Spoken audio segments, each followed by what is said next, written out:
ዛሬ ጥቅምት 1 2018 ዓመተ ምህረት የመጀመሪያውን የዓመቱ የአይን ምርመራ እያደረግን ነው። በዚህ የአይን ምርመራ መርሃ ግብር እንግዲህ ከ150 ሰው በላይ እናስተናግዳለን ብለን እናስባለን። ለሁሉም መነጽር እንሰጣለን ለሚያስፈልጋቸው። ኖታ ቴክኖሎጂስ በራሱ ተነሳሽነት በራሱ ወጪ ከቨር የሚያደርገው ነው። እንግዲህ በሚመጣው ወር ደግሞ የትሬኒንግ ሃይ ስኩል ተማሪዎች ትሬኒንግ እንሰጣለን። በዚህ ትሬኒንግ ላይ ብዙ ተማሪዎች እንደሚሳተፉ ተስፋ እናደርጋለን። ሐኪሞቹ እየመረመሩ ነው። እንደምታዩት ተመርማሪዎች መጥተው ጉዳያቸው እየታየ ነው።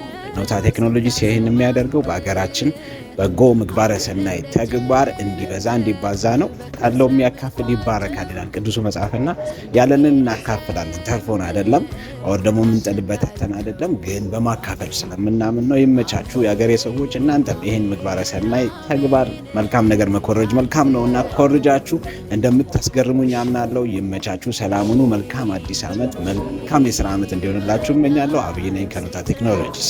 አለማየሁ አማረ። እንደ አጋጣሚ ወደ ቦሌ ሲሄድ እዚህ ቅስቀሳ በስፒከር ሲያደርጉ ስለሰማው ወዲያው ምልስ ብዬ ተመዝግቤ በዛ በቃ ቀጠሮ ተሰጥቶኝ ዛሬ ለመነጽሩንም ምርመራውንም አካይጄ ወደ ቤቴ ለመሄድ ተዘጋጅ እና መነጽሩን በማግኘቴ በጣም የንባብን ደስ ብሎኛል። ይህንን ሕክምና እንድናደርግ ላዘጋጁልን ድርጅቶች ምስጋና አቀርባለሁ። ሁሉም እንዲመጣና ሁሉም እንዲታይ አበረታታል።